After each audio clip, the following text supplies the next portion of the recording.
বন্ধুরা, অ্যালার্জেটিক রাইনাইটিস হচ্ছে এমন একটা সমস্যা যেখানে প্রবলভাবে হাঁচি বা কাশি, সেটা ঠান্ডা লাগাজনিত কারণে হতে পারে বা কোনো ডাস্ট অ্যালার্জির কারণে হতে পারে।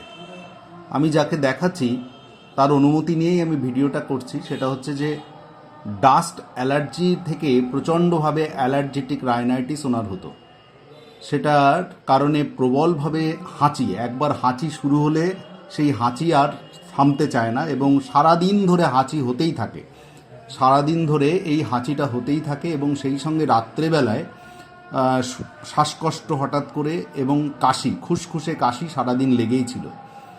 পুরনো কোনো ডাস্টের সংস্পর্শ আসলে, ফসলের গায়ে লেগে থাকা যে ডাস্ট ইত্যাদি যে কোনো ধরনের ডাস্টের ফলেই সাধারণত এই ধরনের সমস্যাগুলো হয় এবং নাক দিয়ে অনেক সময় জল চলে আসে, সিকে আসে, যাকে আমরা হাঁচি বলি।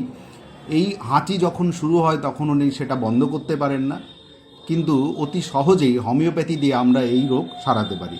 এতদিন উনি অ্যালোপ্যাথি ট্রিটমেন্ট করতেন, আজকে ওষুধ খাওয়ার পরে উনি কিন্তু সেই রোগ থেকে বহুলাংশেই ভালো আছেন। তবুও নিজের নিজের নিরাপত্তার জন্যে উনি আরও একটিবার ওষুধ নিতে চাইছেন।